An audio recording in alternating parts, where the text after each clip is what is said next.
2014 সালে এমপি নির্বাচিত হন ফরহাদ হোসেন। শিক্ষক থেকে এমপি হয়ে বদলে যেতে থাকেন তিনি। 2015 সালে জেলা আওয়ামী লীগের সভাপতি নির্বাচিত হন। 2018 সালে দায়িত্ব পান জনপ্রশাসন প্রতিমন্ত্রীর। সবশেষ 2014 সালে আওয়ামী লীগ সরকার গঠন করলে একই মন্ত্রণালয়ে পূর্ণমন্ত্রী হন ফরহাদ।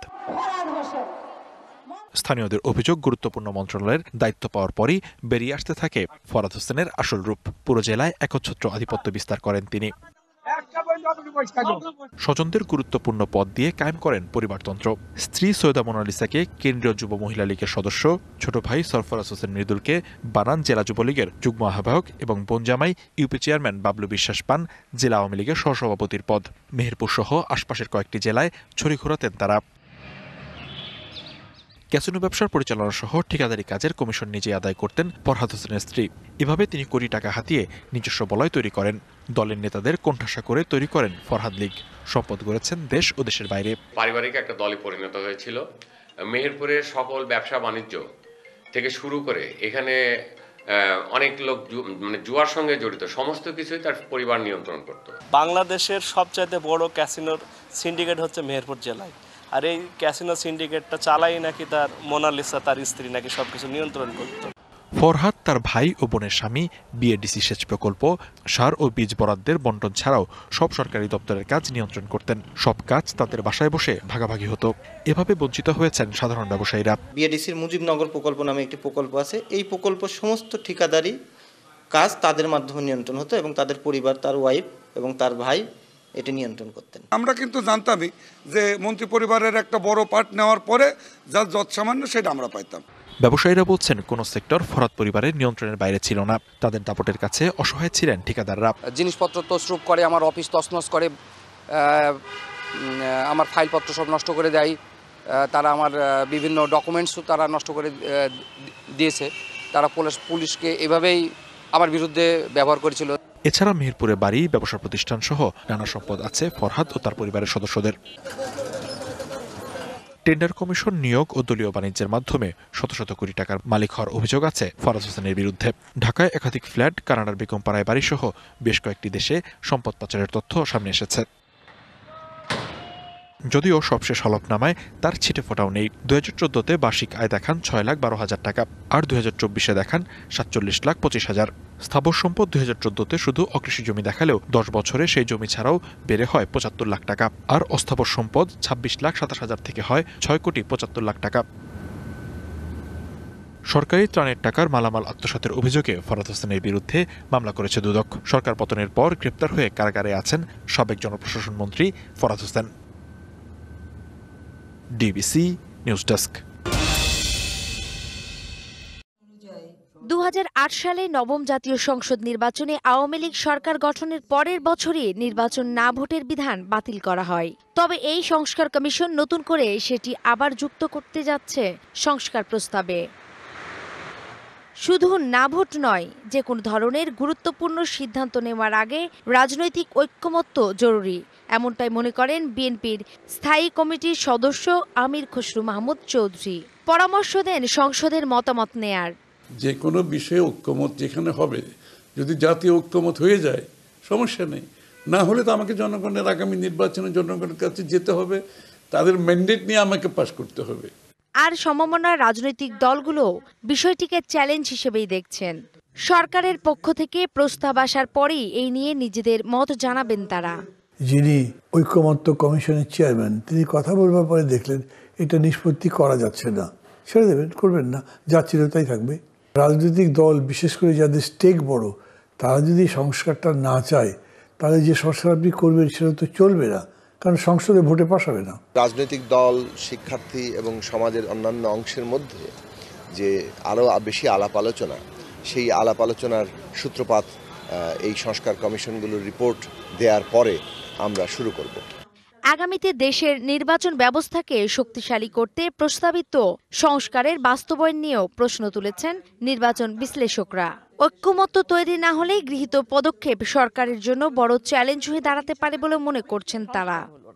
সংস্কারে তারা কি দেখছে, আমার সঙ্গে তার মতের মিল হয় কিনা, জনগণের আশা বুঝেই যদি সংস্কার হয় তাহলে সংস্কার মানে সবাই আমার মনে হয় সাপোর্ট করবে। নির্বাচন ব্যবস্থা সংস্কার কমিশন বলছে গত ১.৫ দশকে বাংলাদেশের নির্বাচন ব্যবস্থা অনেকটাই ভেঙে পড়েছিল। পরিস্থিতি উত্তরণে রাজনৈতিক দলগুলো একই প্ল্যাটফর্মে আসবেন বলে আশাবাদীও তারা। আমরা সংস্কার প্রস্তাব যেগুলো দেব কার্যকারিতা নির্ভর করবে বাস্তবায়নের উপর। এক্ষেত্রে ভূমিকা আছে আমাদের অন্তর্বর্তীকালীন সরকারের, রাজনৈতিক দলের, নির্বাচন কমিশনের। জনগণের যদি চায় তাহলে কিন্তু এগুলো বাস্তবায়ন হবে, আর জনগণ যদি না চায় তাহলে বাস্তবায়ন হবে না। 111-এর সময় ডক্টর এটিএম শামসুল হুদার নেতৃত্বাধীন নির্বাচন কমিশনও বেশ কিছু সংস্কার এনেছিল, কিন্তু সেই সংস্কার নিয়ে আজও বিতর্কের ঝড় ওঠে আলোচনার টেবিলে। নূপুর মাহমুদ, ডিবিসি নিউজ, ঢাকা। ভোলার দৌলতখান উপজেলার ক্ষুদ্র ব্যবসায়ী মোহাম্মদ শাহজাহান, স্ত্রী ফাতেহা বেগমকে নিয়ে সুখের সংসার। গত বছর জুলাই আগস্টের কোটা সংস্কার আন্দোলনে গিয়ে 16 জুলাই ঢাকার সায়েন্স ল্যাবে সংঘর্ষ চলাকালে গুলিবিদ্ধ হয়ে ঘটনাস্থলে নিহত হন তিনি। এরপরই বিষাদের ছায়া নেমে আসে পরিবার জুড়ে। শাহজাহানের মৃত্যুর পর 27 আগস্ট জন্ম নেয় তার সন্তান। একদিকে দেশের জন্য স্বামীর আত্মত্যাগ, অপরদিকে টানা পোড়েনের সংসারে নবজাতককে নিয়ে দিশাহারা স্ত্রী। আমার একটা কষ্ট হলো যে ওর বাবার কোলে উঠতে পারেনি, আর তার বাবাও তাকে কোলে নিতে পারেনি। সরকারের কাছে একটা আবেদন থাকবে আমার সন্তানের চলার পথে যেহেতু সরকার তার পাশে থাকে, আমার সন্তানের যেটা অধিকার, প্রাপ্য অধিকার, এটা যাতে সরকার তাকে দেয়। এই নাতি লই আমার মায়ে, আমি গরিব মানুষ, আমি নিজে বৃদ্ধ, আমার জামাই নেই, আমি কিভাবে খামু, আর আমি এই মায়া লইয়া কিভাবে চলুম। সরকারের কাছে আবেদন যে সরকার জানি ওর পাশে থাকে, যে ওর দিকে জানি একটু সুদৃষ্টিতে তাকায়, তাহলে আমরা খুবই উপকৃত হব। এদিকে শাহজাহানের নবজাতককে দেখতে যান জেলা প্রশাসক, আশ্বাস দিলেন পরিবারটির পাশে থাকার। জেলা প্রশাসনের পক্ষ থেকে তাকে সর্বোচ্চ সহযোগিতা আমি করব ভবিষ্যতেও। এই ছেলেটি বড় হওয়া থেকে শুরু করে মানুষ হওয়া সর্বোচ্চ যতটুকু সম্ভব আমরা করব। আর রাষ্ট্রের বিষয় সরকার যেভাবে সিদ্ধান্ত নেবে সেভাবে শহীদদেরকে তারা সহায়তা করবেন। সবার সহযোগিতায় শাহজাহানের সন্তান বেড়ে উঠুক স্বপ্নের বৈষম্যহীন বাংলাদেশে। সহযোগিতায় পাশে থাকুক সরকার, এমনটাই প্রত্যাশা স্থানীয়দের। DBC news desk.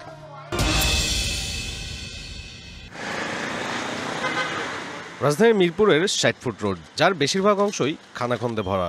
কোথাও হাঁটু পরিমাণ গর্ত, কোথাও ঢাকনাবিহীন ম্যানহোল। এ নিয়ে স্থানীয়দের অনুযোগেরও যেন অন্ত নেই। জরাজীর্ণ রাস্তাঘাট, অসহনীয় ধুলাবালি, জলাবদ্ধতা, বর্জ্যের স্তূপ, নাজুক সুয়ারেজ ব্যবস্থা, দূষণ ও যানজট যেখানে নিত্যসঙ্গী। আমতলা থেকে একবারে 60 ফিটে মাথা 2 নম্বর পর্যন্ত তো রাস্তাটা খুবই ভাঙা, খুবই খারাপ। গাড়িতে চলতে আমাদের খুবই কষ্ট হয়। গাড়ি ঢুকতে পারে না, অ্যাম্বুলেন্স ঢুকতে পারে না, হ্যাঁ, রোগী মারা যাচ্ছে। এই কি অবস্থা! বিশেষ করে শীত মৌসুমে ভোগান্তি বেড়েছে বহুগুণে। অতিষ্ঠ এখনকার জনজীবন, নাকাল নানা শ্রেণী পেশার মানুষ। খানাখন্দ, তারপরে ধুলাবালি, বাচ্চারা স্কুলে যাইতে পারে না। এখান দিয়ে স্কুল আছে। ইন্ডিয়া দিল্লিতে ধুলার জন্য স্কুল কলেজ বন্ধ করতে, এখন তো ঢাকায় সেই অবস্থা, মানে বন্ধ করা উচিত। স্থানীয় বাসিন্দাদের অভিযোগ, রাস্তাটি সংস্কারের নামে গেল কয়েক বছর ধরেই কাজ চলছে ধিমে তালে। ছিল সুষ্ঠু পরিকল্পনার অভাব। এক একজন এক এক সাইডে আর কি দেখাশোনা করতেছে, কিন্তু সব সময় যে চলতেছে তা বলে না। এই কাজটা যদি দ্রুত শেষ হয়ে যেত আমাদের দুর্ভোগটা কম হতো, কিন্তু কাজ শুরু করে কিন্তু শেষ করে না সব। মিরপুর 2 নম্বরের গ্রামীণ ব্যাংকের প্রধান কার্যালয় সংলগ্ন পোস্ট অফিসের পাশ থেকে আগারগাঁওয়ের নিউরোসায়েন্স হাসপাতাল পর্যন্ত এই রাস্তাটির দৈর্ঘ্য 3.63 কিলোমিটার। সাব্বির রোজ, ডিবিসি নিউজ, ঢাকা। আমাদের চোখের সামনে গগনচুম্বী ভবন আর সড়ক ভর্তি গাড়ির চিত্র ভেসে ওঠে। বিশাল অট্টালিকা ছাড়া আধুনিক শহরগুলো যেন কল্পনাই করা যায় না। যুক্তরাষ্ট্রের ম্যানহাটন শহর আকাশছোঁয়া অট্টালিকার জন্য সুপরিচিত। সেই হিসেবে মরু অঞ্চলে অসংখ্য অট্টালিকার কারণে ইয়েমেনের শিবাম হাদ্রামাউত শহর পরিচিতি পায় মরুভূমির ম্যানহাটন হিসেবে। ঐতিহাসিকদের মতে শিবাম শহরের গোড়াপত্তন খ্রিস্টীয় 300 সালের দিকে। আশ্চর্যের বিষয়, অট্টালিকাগুলো কিন্তু শখ বা বিলাসিতার মানসিকতা থেকে গড়ে ওঠেনি। মরুভূমির বেদুইন ডাকাতের হাত থেকে বাঁচতেই একদল মানুষ এই বহুতল অট্টালিকাগুলো বানিয়েছিল। বাড়িগুলোর প্রথম ও দ্বিতীয় তলায় বসবাস করত না কোনো মানুষ। স্থান হতো গবাদি পশু ও আসবাবপত্রের। বেদুইন ডাকাতের হাত থেকে বাঁচতে 3 তলা থেকে উপরের তলাগুলোতে বসবাস করত মানুষ। এ কারণে নিচতলা ও দোতলায় কোনো জানালাও থাকতো না। 3 তলা থেকে মানুষ থাকায় উপরের ফ্ল্যাটে ছিল দরজা জানালা। শিবামের দালানগুলো তৈরিতে ব্যবহার হয়নি পাথর বা পোড়াই ইট। মরুভূমির তপ্ত রোদে হয় এই অট্টালিকাগুলো। মাটির ভবনগুলোর উচ্চতাও কিন্তু কম নয়। বর্তমান সময়ের একটি 11 তলা উঁচু ফ্ল্যাট বাড়ির সমান এক একটি ভবন। 1982 সালে শিবামের প্রাচীন অট্টালিকাগুলোকে বিশ্ব ঐতিহ্যের স্বীকৃতি দেয় ইউনেস্কো। ছোট এই শহরটিতে রয়েছে প্রায় 500-র বেশি অট্টালিকা, যেখানে বর্তমানে 7 থেকে 8 হাজার মানুষ বসবাস করে। তবে শিবামের অধিবাসীরা এখন আর খুব ভালো নেই। প্রাচীন শহর হলেও যুদ্ধের বিভীষিকা থেকে বাদ যায়নি এই শহরটিও, যে কারণে ইচ্ছে থাকলেও যুদ্ধের দামামায় দর্শন থেকে বিরত রয়েছেন বিশ্বের নানা প্রান্তের পর্যটকরা। Mirza Sanowar Hossain, DBC news desk.